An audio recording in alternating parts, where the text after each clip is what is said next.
Welcome to Small Business University Online, powered by Small Business Expo, America's largest business trade show and conference for small business owners. Please be sure to check out our complete webinar schedule and all on-demand recordings from previous webinars on smallbusinessuniversity.online. All of our webinars are full of incredible information to help you grow your business. This webinar is being recorded and will be made available within 24 hours on smallbusinessuniversity.online. In order to ensure optimal sound and video quality during this presentation, please make sure you are logged in using the latest version of Google Chrome. If you encounter any technical issues during the webinar, we suggest that you log out and log back in to reset your system. And now, I'm very excited to introduce today's webinar. Please take it away. Okay, well, it's nice to be virtually with everybody today in this webinar. I hope everybody's having a good Thursday at this end of the year. My name is Matt Wolf. I lead our advisory division at Journey, which is headquartered down here in sunny, although it's a little bit brisk today in Miami Beach, Florida. And the topic of this webinar today is let's turn your business plan into a funding magnet. Indeed. So let's jump in and talk about that. A little bit of background info on us. So as I mentioned, we're Journey. We have been around for 11 years now. We're headquartered in Miami Beach, Florida. We just celebrated our 10-year anniversary last year, so pat on the back to us. We are at our heart a business plan writing company. We have done over 30,000 business plans since inception, and we currently write more than 6,500 business plans per year for a variety of different audiences, purposes, what have you. That does make us number one in North America in terms of volume for writing business plans. The different types of business plans that we write include immigration business plans, as are stated here, people that are looking to emigrate to the US, Canada, Australia, New Zealand. We even just added the UK and the UAE on business or investor types of visas that require a business plan. We write those business plans for those clients, and they are able to submit that with their attorney to the proper authorities to be able to immigrate to the country that they're looking to move to. Obviously, beyond immigration business plans and the point of this conversation today, I lead our advisory division, which is focused on serving clients that are looking to enter some sort of a transaction, whether that's attracting an equity investor by selling shares, whether that's looking to speak to a lender and securing a loan, whether that's looking to obtain a grant, whether that's looking to sell a business. These are all different audiences that we serve, and we help in the advisory division help prepare the materials that they need to effectively approach those audiences and hopefully persuade them, make them comfortable, persuade them to invest, to lend, to grant money, to buy a business. And so that is Journey, and that is what we do. Moving into the next slide here. So on the agenda today is as follows. These 5 points. So number one, why your business plan is a crucial document. Voila, that's probably why you're here today. Number two, choosing the right type of funding, which is very important. We're going to get into that. Number three, the differences between persuading an investor versus persuading a lender. Some key differences there. Number four, which is probably the longest section here, which is what everyone wants to know. What are the key elements that go into a business plan? And number five, the importance of realistic financial projections, right? Not pie in the sky crazy stuff, but realistic financial projections as well as somebody can put them together. So by the end of this webinar, hopefully you'll have a clear understanding of how to position your business for success, whether it's raising equity or securing debt. Each of these topics is critical in its own right, but together they form a comprehensive view to be able to effectively position yourself to attract the specific funding type that you need. So that being said, let's dive right in and start with the foundation of any successful funding effort, the business plan.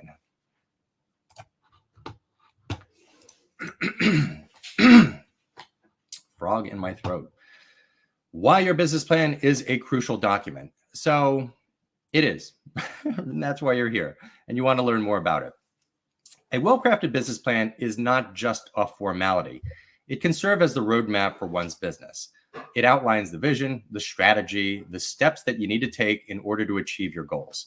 So investors and lenders use it and examine it to assess the viability of one's business. Strong business plan can make the difference between being able to open the door to a conversation and securing that funding, or completely missing out, right? So simply having a professional one demonstrates your commitment, your understanding of the market, and your ability to execute your ideas effectively. So, of course, all of us are small business owners or aspiring small business owners and entrepreneurs. The automatic kind of thought could be like, why do I need to write a business plan? I'm smart enough. I'm capable enough. I have good execution prowess. I'm just going to go in there and wing it and see what happens. And I'll figure it out along the way. And I respect that approach. And that's kind of the nature of the fabric of a small business person that's starting up, or of an entrepreneur. But it's important to plan. And if you're going to plan, you should probably write it down in a business plan, right? And especially if you're trying to attract funding, you're going to have to show something, right? You can't just wing your ideas and cross your fingers that you're going to get funding. You've got to be able to present your business in a compelling manner. So your business plan should be clear, concise, and compelling. It should tell the story of your business in a way that captures the interest of potential investors and lenders. This includes a detailed description of your business model, obviously some market and industry analysis. What does the competitive landscape look like? Everyone's got competition, even if you don't think you do. And of course, those realistic financial projections. By providing a comprehensive overview of the business, you can build confidence and trust with potential funders. And the more comfortable they are, the higher the likelihood is that they're going to go forward, that they're going to lend you money, that they're going to invest in your business. Remember, your business plan is a living document. It should be updated regularly to reflect changes in the business. Those are obviously going to happen, as well as changes in the market and the industry, which are also going to happen. This shows not only to lenders and investors, but yourself. You're proactive, you're responsive to what's going on, and it's good to update that living document. I'll mention one other key point here. There are different business plans for different purposes. There's ones for attracting investors. There's ones for attracting lenders. There's ones for attracting grant funds, ones for obtaining a specific license, even a strategic business plan that serves to as that roadmap so that you and your team can follow, hopefully to achieve your objectives. The key thing to note here is that each of these is a different audience, and they each have their own motivation for what attracts them, what entices them to either invest, lend, or grant a grant. What this means is that each of these business plans is different. They all have different content, not radically different, but they're different. And it depends on, they're different because it depends on who you're approaching. This is why it's important to first know the type of funding that you're looking for so that you know the type of business plan that you need to put together, right? So planning is important. Next slide. All right. Just a quick sip of water.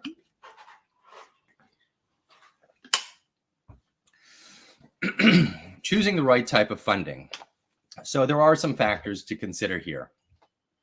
Business stage and growth potential. Early stage, late stage, high growth, low growth. What does that look like? You need to know that. Cash flow stability. Does it generate profits? Will it not generate profits for several years?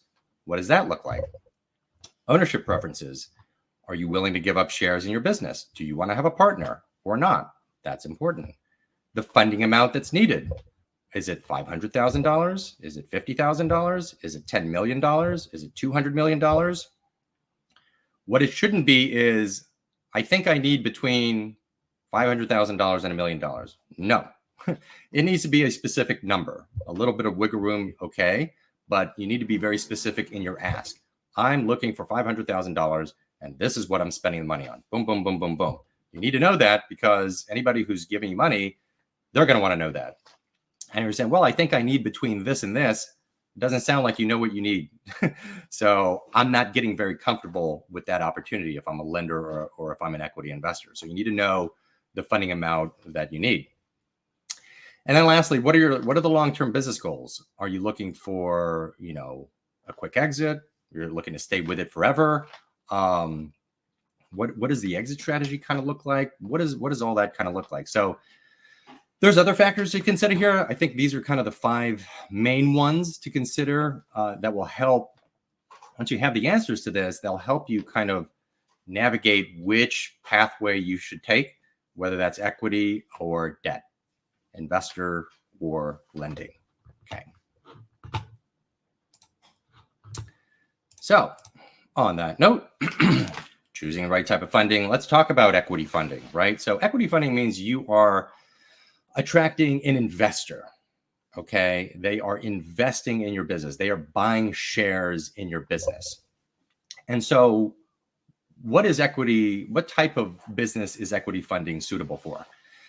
It's suitable for startups and high growth businesses.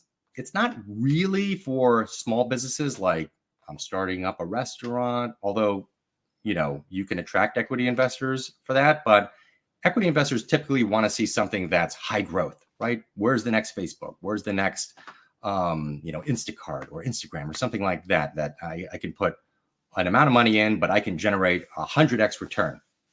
So equity funding is suitable for that. There is no repayment obligation, meaning, unlike a loan where there's an obligation to pay that back, the principal and the interest, in equity funding, there is no obligation to pay it back. If, God forbid, the equity investor invests and then the business eventually goes bankrupt, everybody loses their money. There's no, obligation to pay that back. And that's the understanding with the investor. Investors gain ownership in share profits, of course. They have shares in the company. Let's say the company is valued at $10 million. You're raising, let's say the company's valued at $8 million. You're raising $2 million, meaning the valuation is $10 million, and they are getting 20% of the business. So 20% of the profits of what's distributable will go to that investor, and then the founders are going to retain the 80%. It's ideal for businesses with high potential but uncertain cash flow. So again, using the example of like an early stage tech venture, they may not have profits for several years. They may not ever be profitable in some instances. They may even go public and not be profitable, but still have a high valuation. Why? Because of that. And that's the key word when it comes to equity. There's that potential there. High potential. And that investor is willing to take that risk. The risk reward ratio is there for them, where I'm going to take a big risk. I'm going to put $1 million into this venture. I may lose my hat. But if I make it and this founding team makes it, we go to the promised land and I could make 100 times my money or more. So, that's uncertain cash flow. But they're ready to do it. And who is they? Venture capital funds, right? That invest in early stage ventures, and angel investors, which are high net worth individuals that write usually smaller checks than venture capital firms, but it really depends on how high net worth their net worth is. But usually they're writing checks for $25K up to $500,000 even. And there's a big range in there, of course. So that is equity funding. Next slide.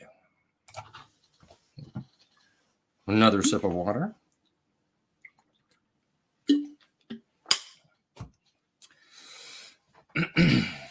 Debt funding, okay, or a loan, right? So what type of business is suitable for debt funding? Suitable for an established business. So if you don't have an early stage startup business, but you have an established business that already has steady cash flow, then debt funding or a loan might be suitable. It might be a good funding structure for that type of business. It does require regular repayments with interest. If anybody has a mortgage here, right, you've got to pay that loan, or else what happens? They take your house, which that would not be good. So there are regular repayments with interest when it comes to debt funding and like a loan. There's no ownership dilution. So you're not selling shares, as in the example with equity funding. They're extending you a loan. So, there is no ownership there. You get to keep all those profits. So in a world where, let's say, you funded a business entirely with debt, which has its risks and stuff like that, which I'm not going to get into on this webinar, but let's just say you did it in theory. Pardon me. At the end of that business, and if you sell that business, you own 100% of that business. You never sold any shares to anybody, so you get to keep 100% of that equity. That could be a good thing. And then lastly, it's ideal for businesses needing capital for specific projects or expansions. So let's say, for example, somebody's got an existing business and they're growing, they need to expand their manufacturing facility, or they need to buy a warehouse or something like that, or they need inventory financing. So those types of scenarios are ideal for those types of specific things. And examples of this are bank loans and SBA loans, Small Business Association loans, so Small Business Administration loans. Of course, the debt funding world is vast. There's revenue financing, there's inventory financing, there's working capital, there's lines of credit, there's credit cards.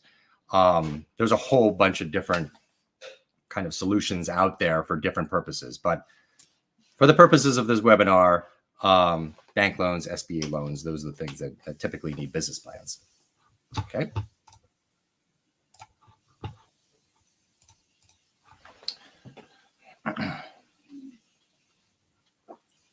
All right.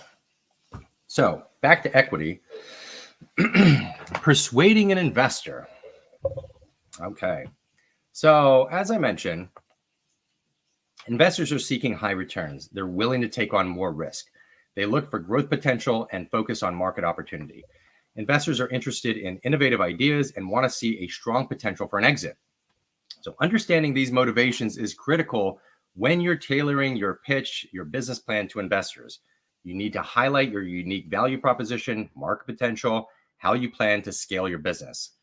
So I mentioned again the word potential here several times, and that's really the key thing when it comes to equity funding. So when persuading an investor, it's important to emphasize the potential for high returns. Investors are looking for opportunities that can deliver significant profits down the road. This means demonstrating how your business can grow rapidly and capture a large share of a market.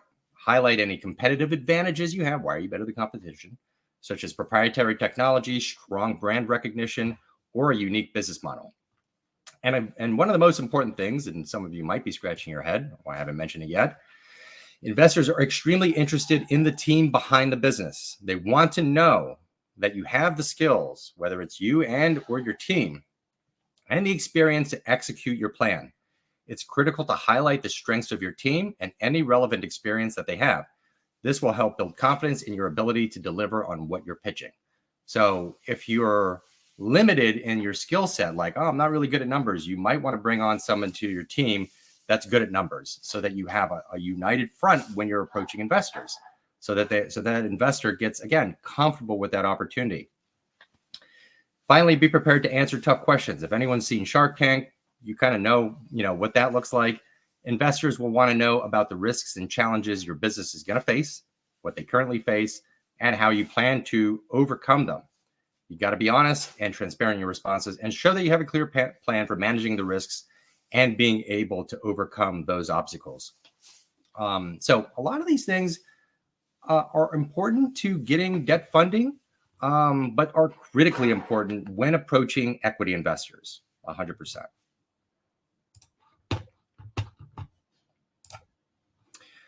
All right. I seem to need a lot of water on this webinar.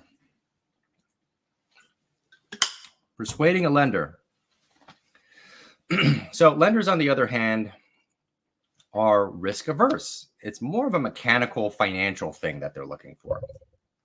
And they prioritize repayment ability. They focus on steady cash flow and require collateral. Remember the example of the house. You don't pay the mortgage, take the house. Lenders are interested in financial stability and want to ensure that their loan will be repaid. Tailoring your pitch to address these concerns is essential when seeking debt funding. Emphasizing your business financial health, cash flow projections, and the security that you offer is important. When persuading a lender, it's important to demonstrate your ability to generate steady cash flow. Remember, I didn't really mention that in equity funding because it's not as important. Equity funding, more to the potential. Lending, more steady cash flow. Lenders want to see that your business can generate enough revenue and profitability to cover loan payments. This means providing detailed financial projections that show your expected income and expenses. Highlight any existing revenue streams and how you plan to grow them. Lenders also want to see that you have a solid plan for managing your finances. This includes having a clear budget, tracking your expenses, and maintaining accurate financial records. So if you're not a numbers person and you are disorganized, bring a numbers person into the fray. They are going to help you. Show that you have a good understanding of your financial situation and that you are proactive in managing your finances. Of course, collateral, like a mortgage and a house, collateral with business is an important consideration for lenders. They want to know that they have a way to recover their money if the business is unable to repay the loan. Mortgage, you don't pay the mortgage, they have a house to take, right? That's how it works. This means providing details about any assets that you can offer as collateral, such as property, equipment, or inventory. Be prepared to provide documentation to support your claims. Of course, don't lie about it or anything like that. Be trustworthy. Finally, be prepared to discuss your credit history. I know, not a topic that anybody really likes to discuss, but credit history is important when it comes to securing debt. An equity investor is probably not going to ask your credit score.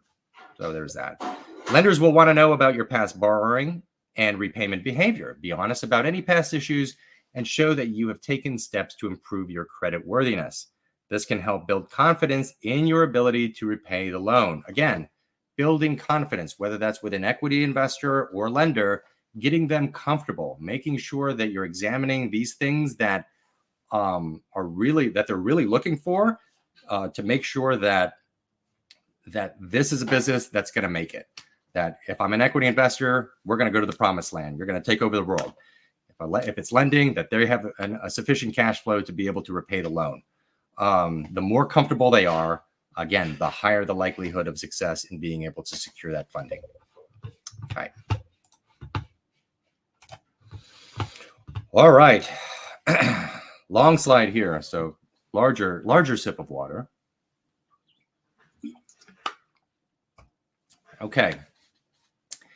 The key elements in a business plan. And again, as I mentioned in, I think, like the first or second slide, different business plans for different audiences, different motivations. However, there is overlap when it comes to a business plan.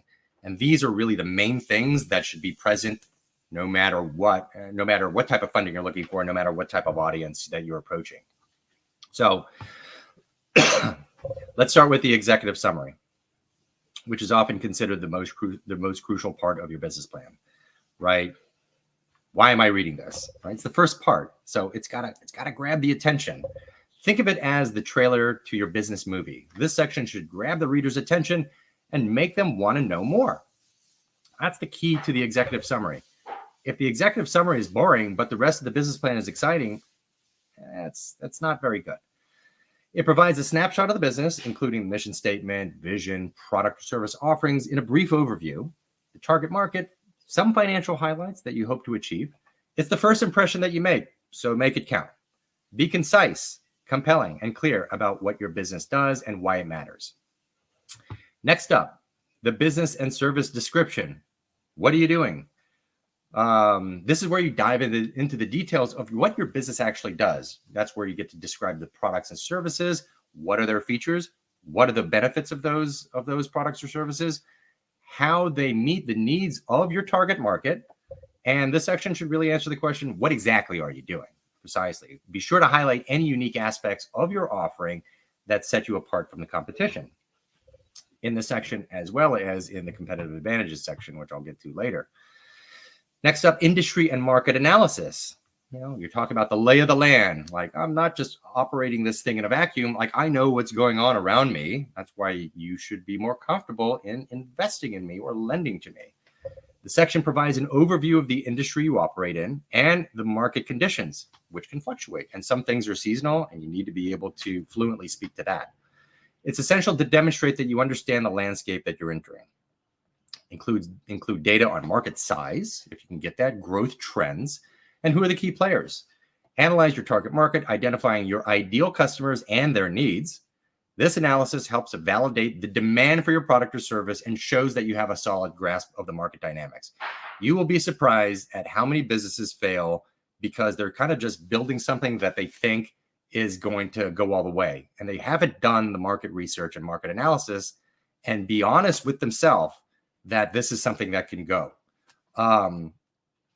So many businesses fail that way. And so do the homework, write the business plan. This is a very, very, very important part, not just for lenders and investors, but for you. You don't want to jump into something and dedicate time and resources to something when it may not make it. Oh, you know what? The market's not right. I thought that it was going to work and it's not going to. Do market surveys, do that market analysis and figure that out beforehand. Sales and marketing strategy. So, if you build it, they will come. Total nonsense, right? This isn't the field of dreams. You need a robust plan to attract and retain customers. You can't just build something and then cross your fingers and, suddenly all the baseball ghosts show up to the diamond. It doesn't work that way. Just think about Coca-Cola. If they launch a new product, everyone knows who Coca-Cola is. They launch a new product. What do you think their marketing budget is? Zero? No, it's probably $500 million or something to launch that new product. And everybody knows who Coca-Cola is. I'm not saying you need $500 million to launch a product, but if they're doing it, you definitely need to do it too. So, you have to have a robust plan to attract and retain customers. Outline your marketing tactics, including digital, if digital is an option, social, advertising, and PR. Describe your sales strategy, detailing how you will convert leads into actual paying customers. This section should show that you have a clear plan for reaching your target audience and driving sales. Operations plan. So, this is critical because it describes, okay, this is a lot of hunky-dory stuff, but how are you actually going to do it? This is where you instill that confidence into the lender or the equity investor. This is the plan. This is actually literally how we're going to execute it. Detail your operational processes, including production, logistics, and supply chain management. You don't just buy the widget in China for $5 and then you suddenly sell it for $10 and you make $5 profit. How does it work? How you've got to detail all the steps in between there to get that widget to the US, and then you eventually sell it and you have money in the bank. Describe your day-to-day operations and how you will deliver your products or services to customers. This part should demonstrate that you have thought through the practical aspects of running the business and have a clear execution strategy for making it all happen. Everybody has ideas, but do you have execution prowess? That's the difference. Competitive analysis. Don't ever say you don't have competitors, okay? It's very immature and it's nonsense. It's crucial to acknowledge that you have competitors. Saying that you don't is a humongous red flag. Identify your main competitors and analyze their strengths and weaknesses and speak to them. Be transparent about that in the business plan. Explain how your business compares with those competitors and what makes you different, what makes you better than them. If I'm reading this, imagine you're a lender or you're an equity investor. You're reading this. Okay, well, what makes you so special? This isn't a unique idea. This is how we're better. This is why they can't overcome this obstacle, and we've been able to do that. Okay, very interesting. This analysis helps you highlight your competitive advantages and shows that you understand the competitive landscape. Again, don't ever say that you don't have competition. Even if it's not direct competition, you have competition. So be mature about it, analyze it, and put it in the business plan. Competitive advantages, or what I like to call the secret sauce, if you've got secret sauce. This section should highlight what sets you apart from the competition. It could be a unique technology, a better product, exceptional customer service, or a strong brand. Explain why customers should choose and why they will choose your business over others. And honestly, don't be generic about it. Really think about it creatively and put that in the business plan. Like, this is really how I'm going to do it. This is really why I am better than my competition. And this is a big thing with me, is don't choose competitive advantages that are merely features that could simply be replicated or easily overcome by your competition. So let's say, for example, I have a restaurant. This is a basic example. My competitive advantage, I have all my menus on the phone, right? And that's better for whatever reason. I think that's better. Fine. Well, that's not really a competitive advantage because the restaurant right next door, they could easily make a digital menu and then you don't have a competitive advantage anymore. So be mature about it. Really think about what sets you apart. It's going to make not only just the business plan better, it's going to make your business better. Key management and personnel. So as I mentioned before, especially when it comes to equity investors, your team is the backbone of your business. You need to highlight the key members of your team. What are their roles? What is their relevant experience? Hopefully they have relevant experience. Show that you have a capable and experienced team that can execute your business plan, as well as, if you've got an early stage venture, be able to be mature and be able to pivot and move in a different direction, or change the target audience, or change the product, or change the business model. That maturity kind of is demonstrated. When that's demonstrated to an equity investor and lenders, that's important. It makes them more comfortable that they're dealing with a professional, somebody that's mature and that knows what they're doing. Include any advisors or board members who bring additional expertise. This section helps to build that confidence, help them get more comfortable with that opportunity, and help you deliver on your promises. Okay. The ask and use of funds is not here. This is a bonus section, but I do want to talk about the ask and use of funds. So this is where, this is the financial projections part, essentially, where you outline how much funding you need and how you plan to use it. It's crucial to be clear and specific in this section, as it helps potential investors and lenders understand your financial needs and how the money will be utilized. So let's talk about the ask. You need to clearly state the total amount of funding that you're seeking. I mentioned that in the very beginning. It's not a range, it's a specific number. This should be based on your financial projections and the specific needs of your business in that particular stage. Be sure to explain why this amount is necessary and how it will help your business achieve its goals and realize those financial projections. For example, you might need funds for product development, marketing, hiring key personnel, or expanding your operations. Think about that, and that will help define the amount that you need. Moving on to use of funds, again, break down that total amount into specific categories and provide a detailed explanation of how the funds will be allocated. Could be product development, marketing, sales, operations, personnel, as I mentioned before. By providing a detailed breakdown of how the funds will be used, you demonstrate that you have a clear plan for utilizing the investment or the loan effectively. And again, this helps build trust with potential investors and lenders, makes them more comfortable, increases the chances of success that you secure funding, as they can see that their money will be put to good use. In summary, the ask and use of funds section is your opportunity to clearly communicate your financial needs and how the funding will help the business grow and succeed. Be transparent, be specific, be realistic in your requests, and show that you have a well thought out plan for the fund, for using the funds to achieve your business objectives. Okay. And on that note, the last slide, the importance of realistic financial projections. Accurate financial projections are critical for gaining the trust, making them more comfortable. I know how many times I've said it, but that's the goal, to increase your chances of success in securing funding. Gaining the trust of investors and lenders. They demonstrate that you will have a clear understanding of your business in mathematical form, the financial future of the business. Overly optimistic projections can raise red flags, while conservative and well-researched projections show that you are realistic, you're down to earth, you know what's going on, and you're prepared for potential challenges. It's better to, what's the saying? Promise small and over-deliver. Yes. Don't try, we're going to do $10 million in the first year and then $100 million in the next year, and this is a no-brainer. You don't want to use any of those, silly words in that vernacular. Be realistic. Be conservative. Be conservative with it while still be able to present a strong investment case or a strong lending case. Make sure to include detailed assumptions and be ready to explain how you arrived at your numbers. How are you actually going to generate $1 million in revenue in the first year? How are you going to do it? It doesn't just happen.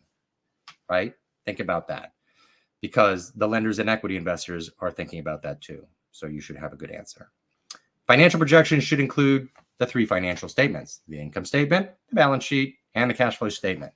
These financial statements provide a comprehensive view of the business financial health, especially if it's an ongoing business.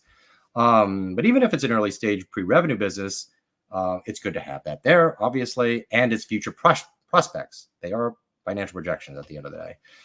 Be sure to include both historical data, if that's available for an existing business, and future projections. Of course, if it's pre-revenue, it's all about future projections. You're selling the dream, and explain any significant changes or trends. When creating your financial projections, it is important, I can't emphasize this enough, to be realistic and conservative. Avoid making overly optimistic assumptions about revenue growth or cost reductions. Again, like if somebody is, looking for equity for a restaurant, restaurants typically have their usual margins. So if you present financial projections that have a 50% net margin for a regular restaurant, I mean, they're going to know that this doesn't make sense. They're not going to take you seriously. Instead, base your projections on realistic assumptions and industry benchmarks. This shows that you have a clear understanding of your business, you know what you're doing, and the market and the industry. All right.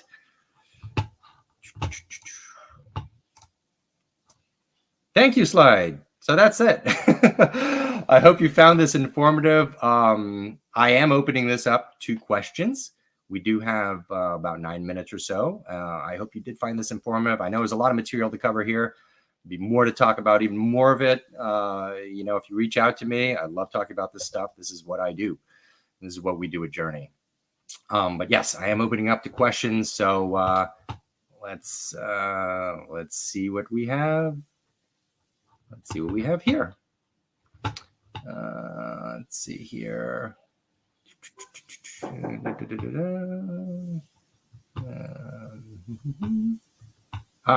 Bernice. Hi, Bernice.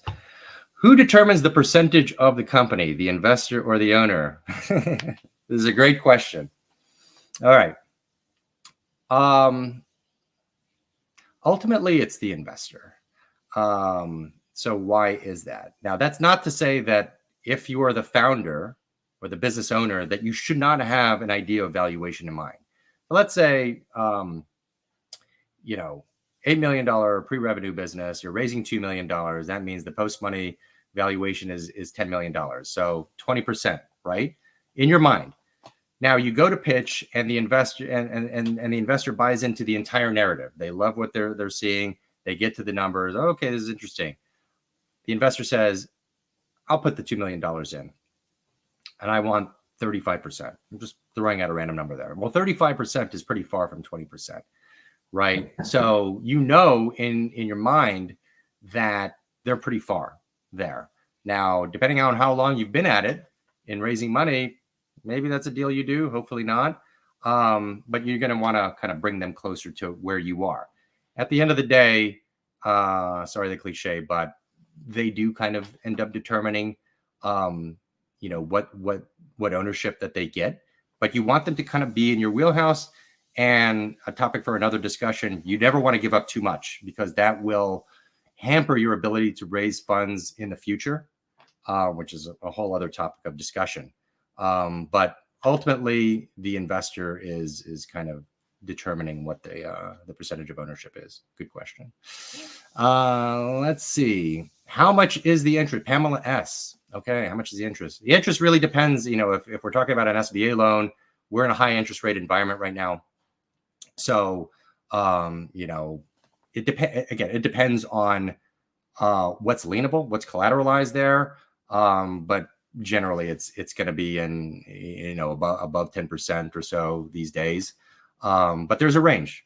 If you're buying land and there's real estate there, it's obviously going to be lower because there's a lot of collateral. And on the opposite end of that spectrum, if you don't have that, then it's going to be a higher interest rate. We do have a lot of relationships with lenders, and if you present what you've got, more than happy to have those conversations and see what they say. Let's see. Also, Pamela, are there grants for startup companies specifically? Yeah, there are. There are a lot of grants out there. It's like sending your kids to university and looking for all the financial scholarships out there. There's a lot, right? And not all of them advertise themselves very well. So you need to find that grant website and then really kind of hone in on what specifically they're looking for. There's usually some sort of like a community engagement angle. They're big on the arts or something like that. And that's how you want to craft your business plan to kind of speak to those specific things. But yes, in that, it'll show the types of companies that grants grant money for, that particular grantor. And they do startups, not all of them. But if, it'll say if they do or not. Good question.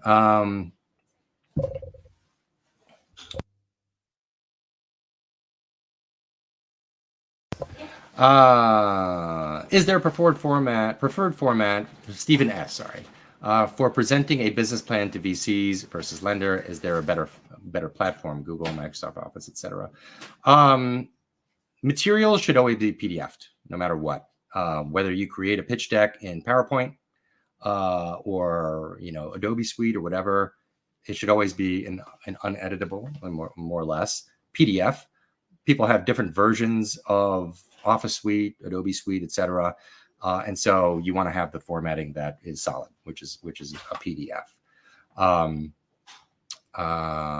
Yeah, sorry, I believe that answers that question. Bernice, again, what were those 3 financial statements again? Yes, absolutely. You've got the P&L or the income statement, profit and loss.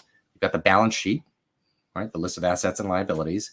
And then you have the cash flow statement, which actually shows the balance of cash in and out of the business. And they're all interconnected in a nice way. But yes, the 3 financial statements are important.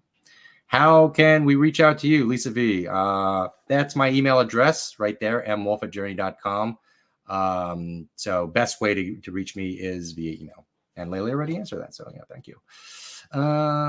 Kenny R, I'm looking for an investor who can also be involved in operations. Okay, what is this called and how do you find such investors? It's an online rent-a-boat, peer-to-peer called Rent-a-Boat. Okay. Yeah.